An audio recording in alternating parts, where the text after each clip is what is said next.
Hi friends, this is Julissa. I wanted to make a video about something that has been in my heart, I guess you can say, for a while now. I never get to do it for some reason. Like I speak about other stuff, but it could be because it's such a sad story. But let me just tell you the reason. Like in 2018, I don't know if you follow me on my Instagram page or you see what I'm doing, or even like on my website yulisadesigns.com, you can see that in 2018 I made a fall collection inspired by the new World Trade Center. So the reason for that is because I just recently went there to see the new building that they were building, the World Trade Center 3. Like I was invited there before it got open to the public, I guess you can say. Um, and I saw Mr. Silverstein, and he's the owner of the World Trade Center and whatever. But the thing is, I feel very cold. So crazy. I feel very cold to that site for some reason. And I think a lot of people say, that is in everybody, because it was such a global event that happened. But let me just tell you something, because I don't think it's everybody. I know people that when you say you want to go down there and just walk around, they're like, no, I don't want to go there ever. Like, I don't want to see it. It's such a sad place, or they see it as a sad place, or they see it like, they have no interest whatsoever. They're like, if we're gonna go to New York, let's go to Central Park or something else. And they say that all the time. So I couldn't understand the reason at times why myself I can be very drawn to that place. Whatever everything that happened there has nothing to do, like I didn't know anybody who got affected by it personally. I don't know a friend of somebody who got affected by it personally. So it's very like far away, yet for some reason I feel so connected to it, and I hope to God that this is not something that's keeping me. You gotta check yourself. You want to see what's attracting you and all of that. But I guess the point of it, I guess it can be the fact that when it happened, I was alone in New York City in my dorm room the first week of college, and this is my story. So I remember, like, I went to school in Tarrytown, New York, and my room overlooked the Tappan Zee Bridge. This is 2001, right? How I started school, it was so last minute for me. Like a lot of the stuff in my life, like I wait and wait and wait, and then when it happened, it's like, okay, you should have been ready because it's happening today. So I remember applying to FIT for fashion school in New York. I remember applying. FIT said to me, you can't start this year because there's no housing, this and that. I was so shocked. I was like, there's no way I'm not gonna start school this year. I have to keep up with, this is the year that I have to start school. I had already lost 1 year because I was working full time, and I remember that January in 2001 I left a full-time job. I said, I don't want to be here too long because this is not what I want to do. I know I wanted to do fashion, so I resigned. It was a retail job. I was, they're like, we're gonna offer you the full-time position. I worked for 1 whole year. Then next January, I was like, I am done. I'm gonna do everything I can to start school. And I remember my mom said to me, because the months passed by, I'm like, I can't apply. It's too late for me to start now in, late January for the spring semester. My mom said to me, you gotta do something. You can't just be home. So you're either gonna start school or you're gonna get another job. You're gonna start looking for a job. So I said, okay, I'm gonna get to it, and I was like applying like crazy. So I applied to my schools. I always knew I wanted to do fashion. So I went to FIT. They called me back. I sent my portfolio, got my drawing test. Everything was like, great, you're accepted to the program. I was so excited. So after that, so I'm reaching out, finding out about loans. This is all new to me, obviously, like everybody who starts college. And for some reason I lost the timing. By the time it was like late August, I still didn't know where I was gonna go. And I still, maybe not late August, but before that, FIT said to me, every that we have no housing whatsoever. Like, you can apply for an apartment. I was like, there's no way I'm gonna pay for an apartment. Like, I can't even afford it. Then I guess about the same price, whatever. I just felt like I wasn't ready for FIT. Like, in my mind, like, I did apply, I did get accepted, but I wasn't ready. So I went to look at another school in Tarrytown, New York, that had a fashion program. And I remember driving over there with my family to check out the school and apply for financial aid and all of that. Anyway, so everything happened so fast after that. So I think this is one thing, and I know it's not topic related, but this is how you know when God wants you to do something. You don't have to force something to happen. I feel like there's something called persistent. I'm very persistent, and I'm very resilient, and I'm very like focused on what I want to do. But sometimes, and when you're knocking, because the Bible said knocking you will seek and all of that, but when you're knocking and knocking, it doesn't happen. That's not where God wants you to go. And or maybe it's not the time. So I was like, my mom just said to me, you're either gonna go to school or whatever. So I was like, I prefer to start my school. So I got accepted into that second school, like a week after the paperwork, the loans and whatever got approved. They're like, okay, so you're moving days. I'm like, what? So I was like packing like crazy, getting ready. So we move into the campus, and this is in Tarrytown, New York. My dorm room, was on the fourth floor, and it had huge windows, and it overlooked the Tappan Zee Bridge. So I was so happy.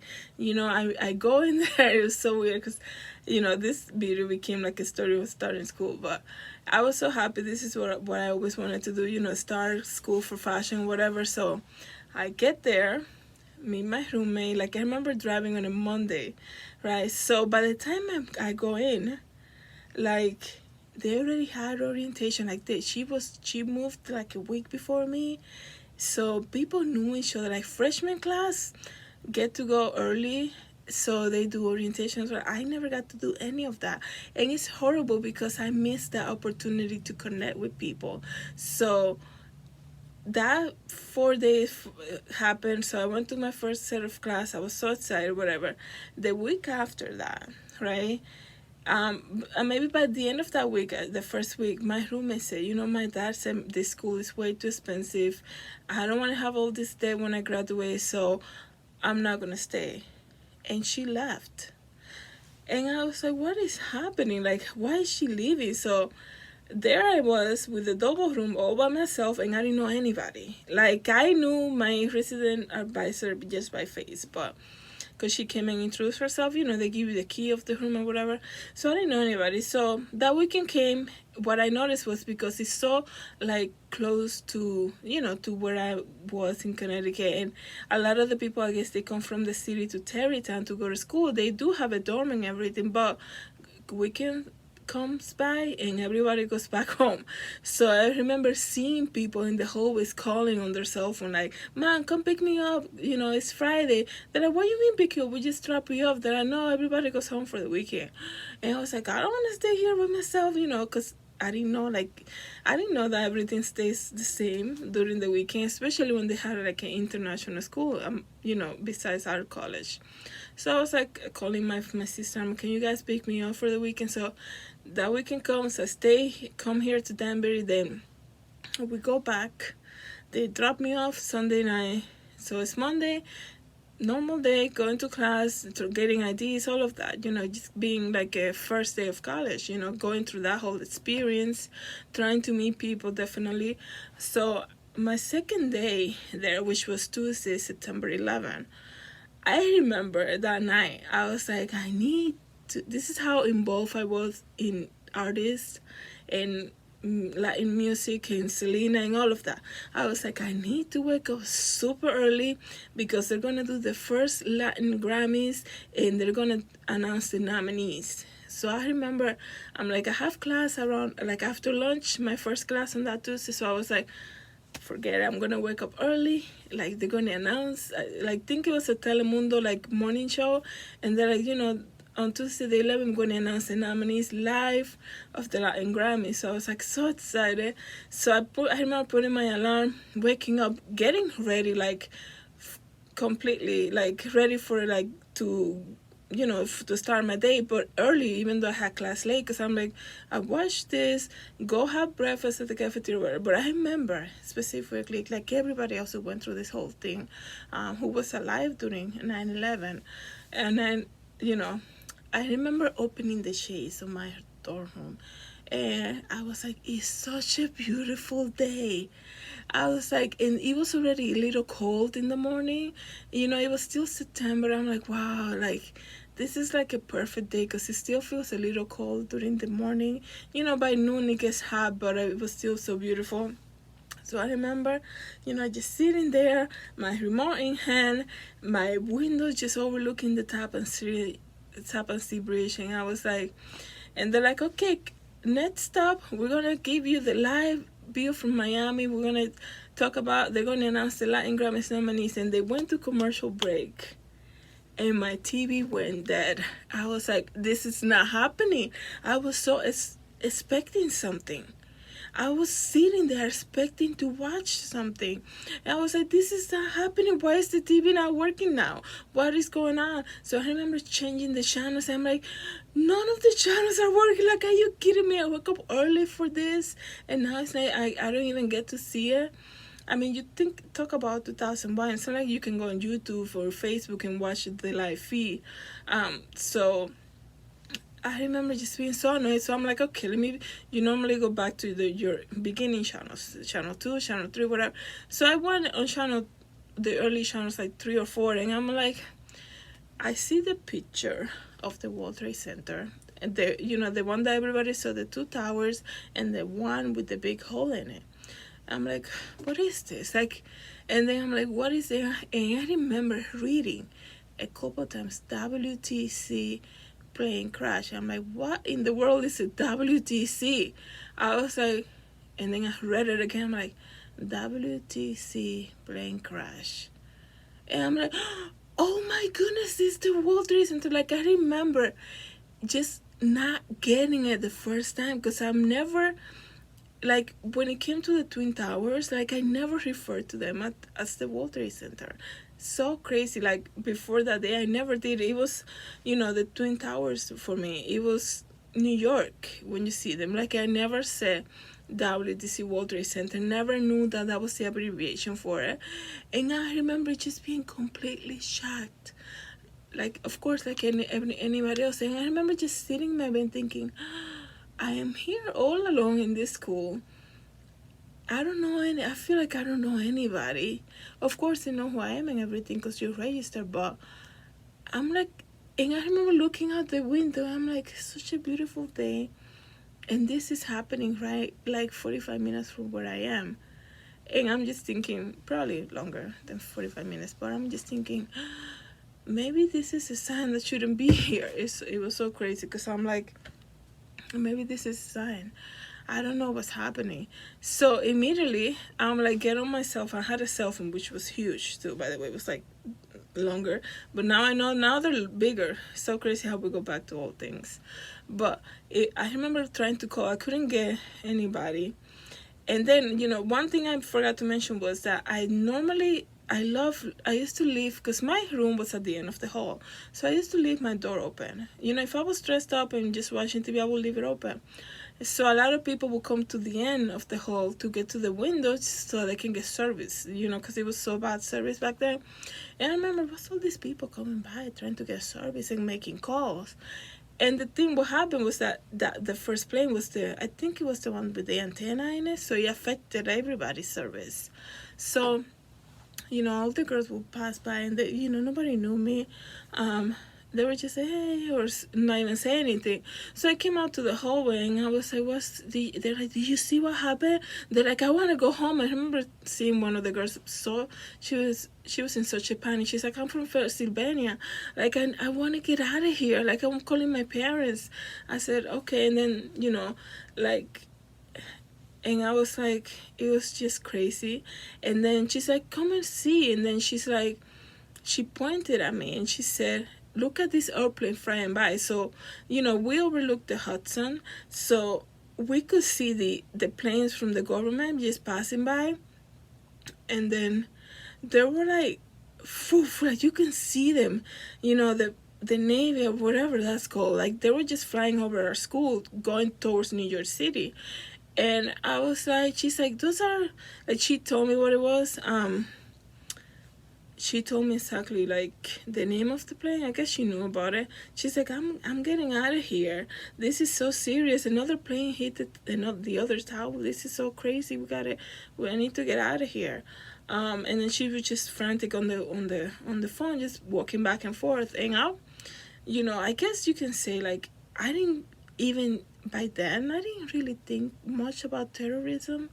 I mean, I'm from the Dominican Republic. I didn't know, and by then, 2001, we were living here for about 5 years or less.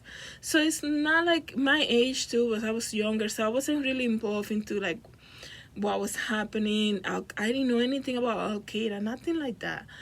But so after that, of course, they called everybody from the floor. The resident advisor had a meeting in the lounge area, and she said, the school is in lockdown. Nobody's allowed to come in, or nobody's allowed to leave. We're gonna open up the gym for the commuters who live in New York City. They cannot go back, so they gotta stay here in the gym. So they're setting up beds and stuff for them. And they said, everything's gonna stay open, the cafeteria, everything for you guys is gonna stay open. And then I remember after that meeting, you know, I just went back to my dorm afterwards, and I think by then the TV came on, but it was on and off. Like it was hard the cable to watch it, but it was of course on every channel, as you guys know. But this is and then the resident advisor, I was like probably the newest person there because everybody had moved in week prior. And she's like, how you doing with everything? Are you okay? Let me know if you need anything. And I was just like I'm here. Like, I don't know. Like, I don't really know what to think anymore. Like, I don't know what, I don't think I responded to her. I just said, I'm here. She said, you okay? You sure? I was like, yeah. I was like, I guess. And then, like I finally got to my family, they're like, we're coming, we're getting there, we're coming to get you. I said, don't come because they're not going to let you in. I'm not allowed to even leave. And then they turned back and I was like, I'm good, I'm not. A lot of the people that knew me, I guess from the Dominican, they thought I was in New York, downtown New York City. Like if I was at FIT, that would have been closer to everything. But I wasn't. I was in Tarrytown. But here's the thing though, like that story's, and I don't want to make the video too long, that's looking at it from somebody who was looking at it from this side, not being affected by it at all. Yeah, that's still so vivid in my mind. I'm so drawn to that place too. I'm so drawn to know about the stories. Because here's the other thing, like, I know it's almost September too. Like, those people that were working that day, they just show up for work. Like, it was just normal life. Like, it was just a normal day for them. And to see the images that are like engraved in our hearts, I guess you can say, of people waving from, and to hear like, I remember Giuliani saying how the fire department said to them, everybody above the impact cannot be rescued. And just to think about it, like, because the towers were burning for a while, and just to think that you're walking and you're going to kind of bring help to that site, and you already know that everybody who's waving above the impact is not gonna get any help whatsoever. They're done, I guess you can say, like they're all gonna die. That's what's so shocking, and it's crazy, and it's crazy to hear the the audio of the people, the firemen going up the stairs and say, we're getting close, we need this much and this and that. It's just crazy. And I hope by this video, like, I hope it's not affecting anybody. Like, I hope you're not watching it if it's gonna make you sad. It's just that, looking at it from this side, it was just so surreal, I guess you can say, right? And then I remember in November at the same year, right? So, they closed the school, everything kind of like went back to normal, I guess you can say. I couldn't believe that night. I was like, there's no way we don't have the Twin Towers anymore. How did this happen? It was just because for me as an immigrant, like, the Twin Towers were so iconic. It's completely iconic. I remember coming here in 1993 as for vacation to New York City, and my dad, he was a taxi driver, not then but like before, so he knew the city like the back of his hand, the palm of his hand. But I remember him driving us, and I remember looking at it. I was like, they're so amazing. Like, I was so, like, I would never forget. Like, I always admired New York and the buildings and just the feeling of it, like everybody else who loves New York City, And so the Twin Towers were so iconic to me. And to know, like, that first year that first week in school, and I was just like, what just happened? Like, this is so insane. And, so that November, 2001, I remember just going to the city, hanging out with my friends, and I remember going through Grand Central, and I would never forget this again, ever. Like, the entire side of entire corridor filled with, from top to bottom, of people, of pictures of people that were missing. And I remember, like an idiot, like asking him, like, what is this? What's all this paper on the walls? And they're like, those are the missing people. Again, I was like, that is so sad. Like, I will never forget. They were top to bottom, like huge. I don't know how tall that wall was, but it was top to bottom, filled with paper of just faces and missing, and was a tower, or was working on this, was working for this company, like little stories about them. And it was just filled the entire side of the corridor, like completely. And I was like, I think we stopped for a little bit, and I was like, this is just too sad. And that's just too sad. And so the whole point with this is like, what happened there and everything. That just tells you another thing. Like, those people just show up for work one day, and your life can change in any time. Your life can change at any time. So why don't you, just get close to God and get that checked first, right? Because, like, that's the important thing. Like, where are you gonna be when you die? Where are you gonna be? How you made Lord Christ your Lord and Savior? How you ask for forgiveness of your sins? And that's what's gonna matter the most.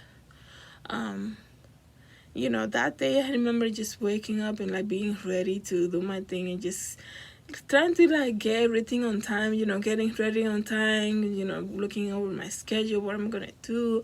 This is what I can't wait to see the nominations and all of that. And then it changed. Life changed so quick. It can change so quick. So really, we really don't have anything other than God, because He holds, God, He holds the world in His hands. So without Him, we're nothing. So just keep getting close to God. Just keep praying. Ask for forgiveness. Tell God to reveal to you something that you're doing that doesn't please him, because a lot of times we think that we know everything. We think we're like so ahead of ourselves. Of course, this is great, this and that. A lot of the times, like I told you in my previous videos, you know, you can be walking down the wrong street, like for many years doing the wrong stuff. So thank God for another day. Thank God that we get a light. Thank God for the sunlight every day, because that's another chance. God is so merciful. That's another chance, another chance, another chance to get close to him. So I just want to thank you for watching this video and hearing my story. I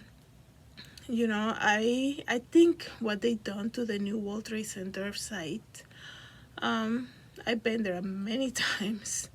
I did a fashion collection based on that, on the buildings, obviously, because not on the pools, because obviously for respect and all of that, but on the new buildings. I did a whole collection inspired by it.